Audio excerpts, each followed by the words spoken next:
Perú. Agustín, robamos demasiado, no digo que robar está mal, robamos demasiado, pero discuten entre ellos, ¿no? Mirá, no lo había visto esto. ¿Y qué te genera? Creo que se quedan cortos con la autocrítica, porque el principal problema que tienen estos chicos no es solamente que la gente en abstracto se hartó del kirchnerismo, sino que los jóvenes en particular se cansaron de un modelo que supo instrumentalizarlos, que supo contagiarles una falsa rebeldía, que supo posicionarlos como actores protagónicos de la escena política, y ese modelo ya no existe. Ese modelo además se demostró falso, corrupto y corruptor. Entonces, digo, me llama la atención. Creo que el chico hace una autocrítica más que interesante y más que directa, pero se pierde lo más importante. Los propios jóvenes a los cuales ellos apuntan con su streaming no los están escuchando. No, pero además a mí me llama la atención que cuando se habla de Cristina Corrupto, nos dicen, bueno, está muy bien que citen el libro de Majul, porque son libros de investigación periodística que ayudan y mucho a esclarecer. Pero no hablan de los hechos judiciales, por ejemplo, ¿no? No. Bueno, hay otro episodio en otro streaming donde otra militante similar decía que en realidad para ella era funcional la corrupción, que ella entendía que la corrupción era virtuosa porque ponía en marcha todo el engranaje de la obra pública y que eso que eso era virtuoso políticamente. Yo creo que les han destrozado la cabeza, pero afortunadamente, insisto, hoy son minoría. Porque el kirchnerismo sufrió los embates de la ideología woke. Es decir, hubo una época en la que los kirchneristas se asumían como el Partido Nacional y Popular de la Argentina. Tomaban ese término de la filosofía gramsciana. Somos los nacionales y populares. Y esa época pasó. Ahora ellos desde hace algunos tiempos han apuntado ya no al pueblo, sino a las minorías.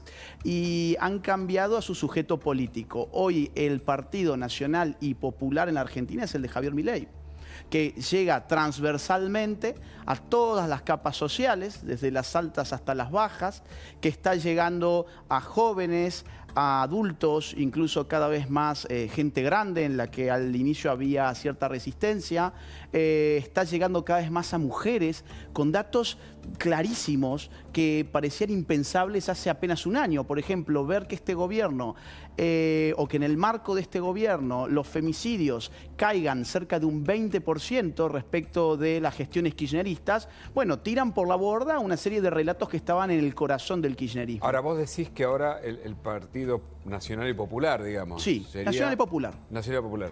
¿Y eso implica, digamos, incluye el populismo como efecto? No, el populismo no sé si es negativo en sí mismo, ¿no? O sí por lo demagógico en un punto. Yo lo voy a hablar desde la filosofía política. Sí, porque sos politólogo, claro. Sí, y aparte me dedico a esa rama. Quien mejor ha definido el populismo es Ernesto Laclau. Perfecto. El intelectual de los kirchneristas. O sea, vamos a darles un punto, gran filósofo político. Correcto. Ahora, Ernesto Laclau marca algo que es muy importante, que es que el populismo no es una ideología política, sino un estilo del discurso político, que va anudando, va concatenando sujetos que están dispersos en la sociedad. Simbólicos, para nominarlos a la postre como el pueblo. Interpelamos a ese sujeto necesario para la democracia, pero ausente materialmente, que es el sujeto popular, que está en la propia palabra democracia. Es interesante, porque eso sería como la hegemonía gramsciana, que de algún modo... Exacto. A ver, ha logrado lo que logró, es decir, una población pobre, absolutamente empobrecida desde el punto de vista material, llena de símbolos que los nuclea, pero que ahora tampoco les alcanza. Exacto. Sus cadenas equivalenciales, sería esto, técnicamente están todas rotas por todas partes. Entonces, en un momento cuando ellos lograron constituir al sujeto popular en la Argentina, fue la época del vamos por todos, el 2011, el 54%. Era muy difícil oponerse a eso. En este momento... el pueblo ya no se deja interpelar por ellos, porque ellos se han mostrado como antipueblo bajo el concepto de casta. Quien entonces le arrebata al sujeto popular es Javier Milei. No el macrismo, porque el macrismo era meramente institucionalista, no tenía discurso político como tal, tenía discurso de gestión política, pero no discurso político en clave ideológica. Si el populismo no es una ideología, sino es una forma del discurso político, entonces puede haber tanto por izquierda como por derecha populismos. El punto es, ¿a qué le llamamos pueblo? El kirchnerismo le llamaba pueblo a delincuentes, feministas, abortistas, gente que vivía de por vida de planes sociales. Cuando hablamos piqueteros. de Nisman y de la AMI, hablamos de alianza, dijo el fiscal Nisman, con el terrorismo, el encubrimiento a través del pacto con Irán, de los que volaron la AMIA, ¿no? Y no solamente los ¿Simpatía terroristas, con el terrorismo? Y no solamente los terroristas extranjeros, sino también los terroristas locales, montoneros, los resabios del ERP. Toda esa gente estaba dentro de ese conglomerado que llamaba pueblo el kirchnerismo. Ahora, ¿qué hace el mileísmo? Mileísmo interpela a otro pueblo, el pueblo que labura, que paga impuestos, que es buen vecino, que quiere mantener a su familia, que tiene ánimos de superarse, porque al final del día las pasiones políticas son fundamentales, esto lo sabían bien los filósofos políticos del siglo XVIII. Nosotros nos olvidamos de la pasión como forma de expresión de la naturaleza humana, pero ellos lo tenían muy claro. Yo puedo jugar con las pasiones humanas. Las izquierdas suelen jugar, por ejemplo, con la pasión de la envidia. La envidia me puede carcomer por dentro y al envidioso le calza muy bien un discurso que le explica todas sus frustraciones en virtud de factores externos que no hacen a su responsabilidad individual. Así las cosas, por ejemplo, si yo tengo un mal momento en mi vida, será culpa del rico, será culpa del hombre, será culpa del heterosexual, será culpa del blanco, será culpa de aquel que es eurocéntrico según el tipo de sujeto al que yo quiero interpelar. En cambio, por derecha se apela a otra pasión, que es la pasión de la autosuperación. Yo le quiero decir a esa persona, es cierto, hay condicionamientos sociales, es cierto, las realidades no son siempre las mejores, pero vos podés salir adelante si haces las cosas bien y tenés que competir en primer lugar contra vos mismo. Qué interesante, ¿eh? La verdad que es lindo porque también es teórico. Y te quiero preguntar ahora sobre la narrativa mileísta, pero antes ya hablamos de Gramsci, bueno, hablamos un poco de teoría, pero hablemos de la práctica. La industria cultural de algún modo sufre algunos embates, o al menos Cecilia Roth como protagonista, y después vamos a poner un posteo tuyo también, decía esto de lo que pasa con el mileísmo según su visión. Mirá. En democracia se puede hablar de lo que uno piensa que es lo propio, ¿no? Yo lo quiero tomar así, con lo cual siento que, bueno, sabemos. Yo no sé cómo es la respuesta en general de cómo actúa esta especie de, no sé cómo decirlo, de granja de odiadores. Sí. Y que, bueno, que a lo mejor lo que yo digo no nos gusta y bueno, se reacciona de una manera que yo ya conozco. Granjas de odiadores, dice Cecilia Roth. Sí, ella acusó también de censura, lo cual es un disparate. Claro. Lo que pasa es que la ¿Vos estarías dentro de la granja esa, según ella? Mirá, bueno, qué sé yo. Yo soy un escritor, supongo que ella me verá como una especie de expresión de la ultraderecha o algo por el estilo y seré parte de una granja, qué sé yo. Me tiene sin cuidado. Acá el punto es aclarar siempre las ideas. A ver. Ella acusa que hay censura, así como muchos otros actores que han vivido del Estado, Lali Espósito, entre otros, acusan de que habría una censura. En realidad, la censura es un acto de agresión contra un derecho llamado libertad de expresión. El acto de la censura, por su propia índole, busca impedir que el otro se exprese con libertad y para eso lo puede lograr de varias formas. O te amenazo físicamente, o te lastimo físicamente, o expropio los medios materiales con los cuales vos te expresás. Eso lo puede hacer un privado, lo puede hacer el Estado. Bien, la censura puede venir de ambos lados. A esta señora no la han agredido físicamente, no le han amenazado con agresiones físicas, ni le han expropiado sus medios materiales con los cuales expresa sus ideas artísticas. De hecho, que esté denunciando censura en todos los medios de comunicación es una prueba de que no hay censura. Lo que a ella en todo caso le molesta es que esa pieza fundamental de la construcción de hegemonía kirchnerista, que fue el medio cultural, que vivió del Estado durante muchos tiempos, ya no exista como tal, ya no sea una herramienta de poder la cultura, sino que sea un juego de demanda y oferta. Si uno culturalmente vende algo que gusta al público, pues tendrá éxito. Si vende algo que no gusta al público, pues fracasará. Usar una palabra de Marx, de mercancía, digamos, producción de mercancía, de intercambio. Sí, porque ¿cuál es la alternativa a que la cultura sea una mercancía? Que la cultura sea el producto de la política. No hay otra alternativa. O vos subsistís vendiendo en el mercado y te habla un productor de cultura. Claro. Yo soy escritor, tengo 6 libros publicados. Yo nunca recibí ni un solo subsidio, tampoco lo haría, jamás le pedía nada a nadie, y el día en que mis libros dejen de vender, pues tendré que dedicarme a otra cosa. Yo no pienso pedirle a un pobre que no puede llegar a fin de mes que esté pagando impuestos para financiar mi sueño personal de ser escritor. Entonces, es decir, el Estado como no que le saca uno y le da otro, que es un poco lo que se plantea en la actualidad. Sí, y que hay que decir cómo se lo saca. Se lo saca a través de un acto de violencia organizada. Es decir, cuando hablamos de impuestos, que al final del día es la forma que el Estado se mantiene financieramente, estamos hablando de una agresión contra la sociedad civil. Y uno puede ser más o menos agresivo. Ser agresivo para mantener los sueños de la señora Roth, ser agresivo contra los que menos tienen, es un acto de barbarie organizada. Y lo más curioso de todos es que la ideología oficial de antaño nos aseguraba que esta gente era solidaria. No, el artista solidario es aquel que dice: no me den subsidios, lo que yo produzco es suficientemente bueno como para que la gente voluntariamente quiera obtener mis productos culturales. Ahora vamos a ver tu respuesta formal a Roth, que decía esto, porque ella insiste con el tema de la censura. A ver. Yo creo que el gobierno está censurando, pero ni hablar que está censurando. Estoy segura, o sea, lo sé, lo veo, lo siento, lo conozco.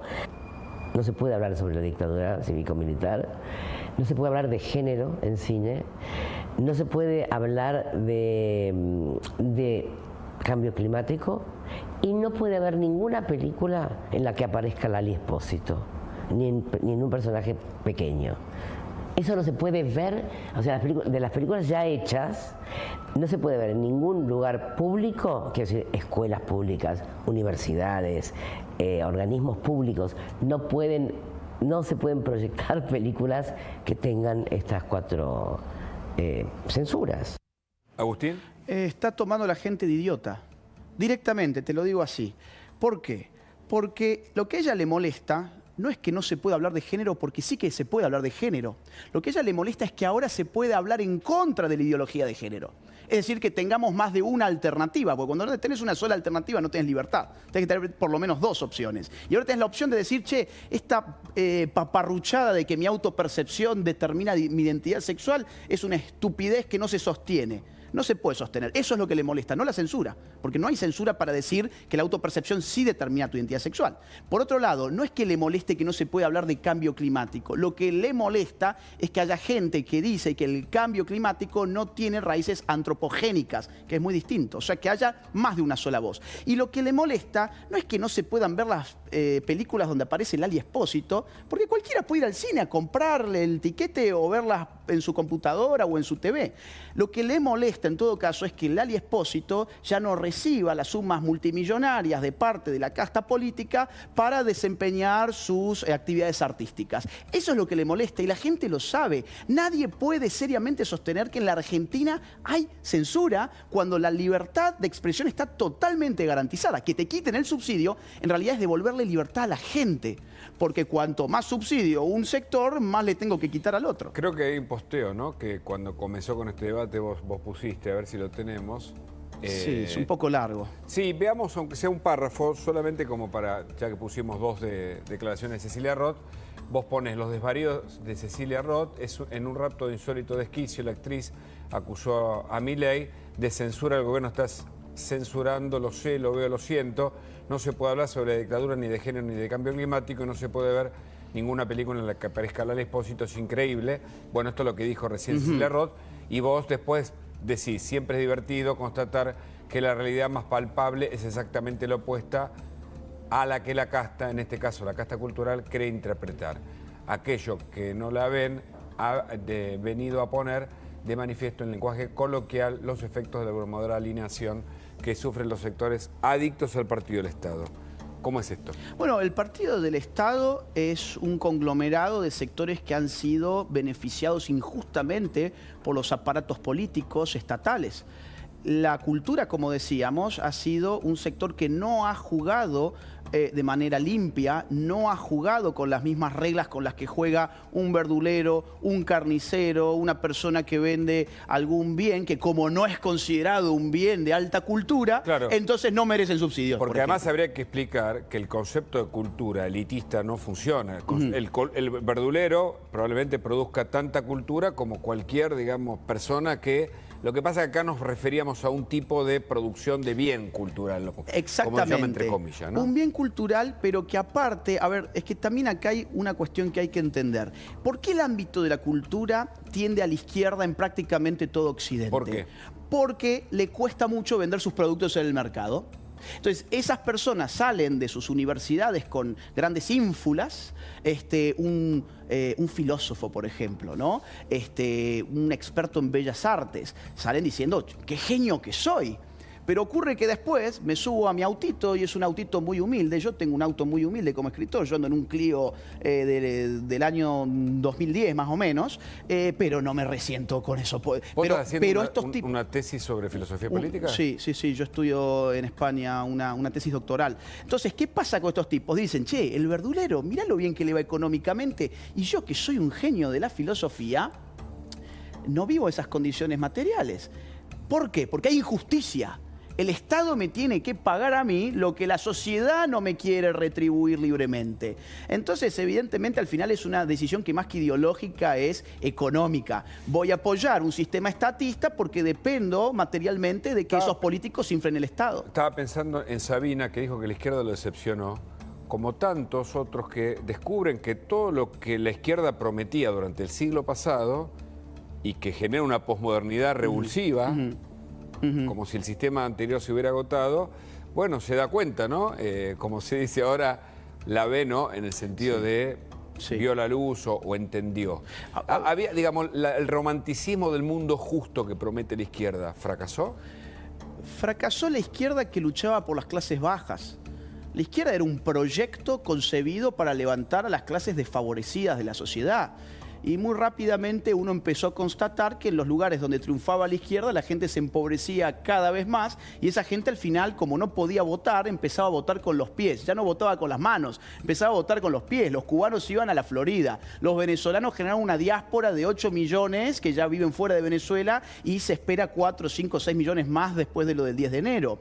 Si vos te fijás además, todas las dictaduras en pie son de izquierdas cuando al mismo tiempo nos convencieron de que la izquierda era la representante más pura de los ideales democráticos. Al mismo tiempo nos convencieron de que la izquierda era la militancia... Como la de Maduro, ¿no? Como la de Maduro, claro, que hace fraude. Que dice que él representa, el último que dijo, que él representa al pueblo, cuando en realidad el pueblo lo votó en contra. O sea, 4 de 5 venezolanos no lo quieren a Maduro y él se sienta representante del pueblo. Es como el mundo al revés. Pero además, hablando de industria cultural, porque no me quiero ir de ahí, porque es muy interesante, Florencia Peña parece que está enojada y dice de lo que hay que reírse y de lo que no. Es por la vuelta de poner a Franchella, cuando ocurrió hace un par de décadas aquel, bueno, humor, digamos, más clásico, y ella dice que no da que el programa vuelva, el humor tiene que ver con las épocas, es humor antiguo. O sea, son catadores de gustos. Más aún, son sacerdotes laicos. Es decir, están ejerciendo una función sacerdotal que la gente ya no aguanta. La idea de la izquierda constituye la vara moral con la cual vamos a juzgar qué se puede decir, qué no se puede decir, de qué uno se puede reír, de qué no se puede reír, qué palabra puedo usar y qué palabra tengo que modificar por una que no significa lo mismo pero que es políticamente correcta. Esta gente se ha pasado de la raya y ha perdido el buen humor. La izquierda antes tenía buen humor. Es decir, había una identificación entre ser militante de izquierdas y la alegría, la risa, la buena onda, estar desacartonado, ¿no? Y eso se perdió. Ahora son personas amargadas, personas que están todo el tiempo juzgando a ver qué palabra se usó, qué otra palabra no se usó. Son sacerdotes laicos que ejercen una religión política en vías de extinción, que ya ha mostrado que no funciona para la sociedad, y tienen un problema este año, que es que se vienen las elecciones de medio término y que va a tener repercusiones políticas la situación económica que mejora. Los reductos donde el kirchnerismo todavía funciona, estoy pensando en la provincia de Buenos Aires, en el conurbano particularmente, donde faltan cloacas y te matan por inseguridad, tal vez como en ningún otro lugar de la Argentina. ¿Por qué todavía adhieren a ese sentimiento de izquierda kirchnerista / peronista? Porque el socialismo del siglo XXI y el kirchnerismo es parte de ese megaproyecto continental que tiene base en el castrismo y en el chavismo. Bueno, eso hay que decirlo. Ahora te quiero preguntar por la decisión de Biden. No sé si estás al tanto. Acaba de publicarse en The New York Times. Ahora te lo cuento. Yo acabo de llegar de Córdoba, con lo cual no estoy muy al tanto. Ahora te lo cuento porque también es un tema. Bien. Sí. Entonces te decía, lo que hace esta gente es un modus operandi muy claro. Es decir, cooptan al ciudadano con las dádivas del Estado y genera un sistema económico que lo va empobreciendo cada vez más, y eso lo hace más adicto al estatismo. Es un círculo vicioso. Cuanto más te empobrezco, más Estado te ofrezco, pero cuanto más Estado te ofrezco, más te empobrezco.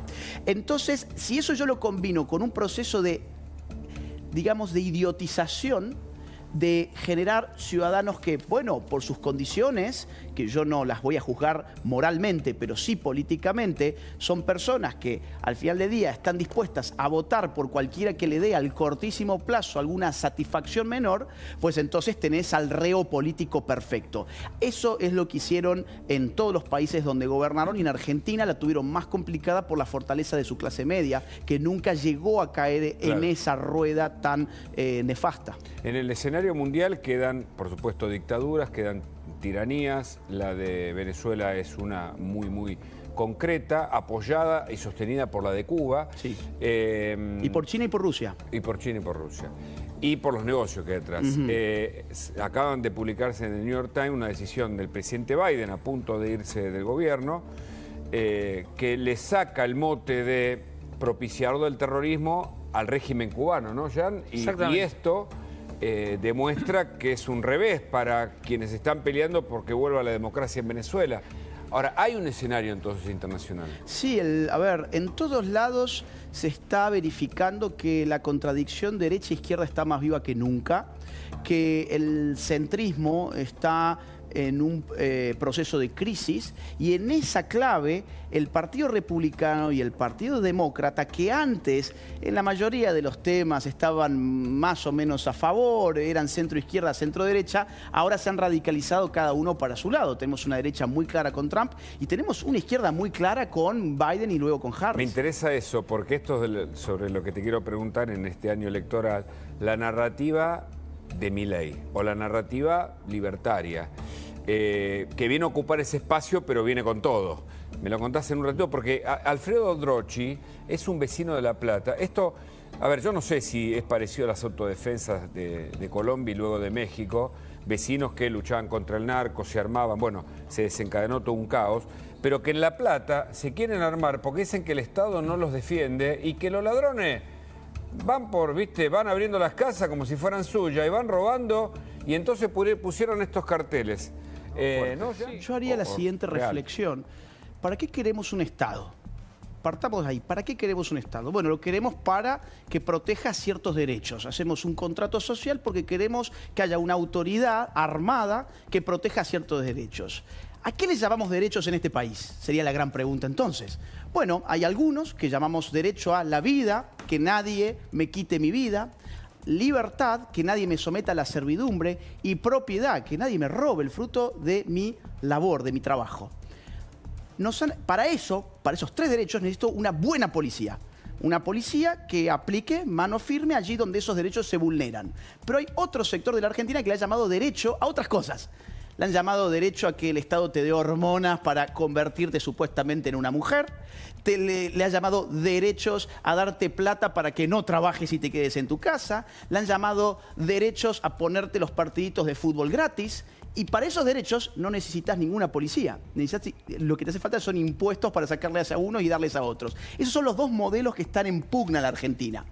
Entonces, ¿qué está pasando en estos casos? Es un Estado ausente donde debería estar y presente donde no debería estar. Clarísimo. Una definición breve sobre la narrativa actual. en la que vos estás. ¿Hay una definición? Sí, a ver, acá hay una conjunción de tres grandes sectores que se enfrentan a otros tres grandes sectores. Acá hay algo llamado socialismo del siglo XXI por un lado. Los que mejor los combaten son los libertarios, porque el socialismo del siglo XXI se define como, digamos, el agigantamiento sistemático del Estado, y los libertarios quieren cada vez menos estados. Menos Estado. Por otro lado tenemos a los sectores progresistas o los sectores woke, que van metiendo las dialécticas políticas en el seno de la sociedad civil, dividiendo hombres, mujeres, divide blanco-negro, indígena, europeo, ricos, pobres, van dividiendo la sociedad desde dentro. ¿Quiénes son los que mejor han enfrentado eso? Los sectores conservadores. Y por otro lado hay otro asunto que son los sectores globalistas, que son los que inflan las agendas de los organismos internacionales para cooptar la política de las naciones. Por ejemplo, Agenda 2030. ¿Quiénes son los que mejor les enfrentan a eso? Un sector que llaman soberanistas. Hoy Javier Milei es la síntesis perfecta de esos tres sectores que se oponen. Javier Milei es soberanista y en ese sentido es nacional y popular, es conservador y es libertario. Esto es lo que podemos llamar nueva derecha. La narrativa de la libertad avanza, a mi juicio, se inscribe perfectamente en lo que hoy se llama nueva derecha. Muchas gracias por tu visita. No, muchas gracias a ustedes, muy amables. Jan Libares.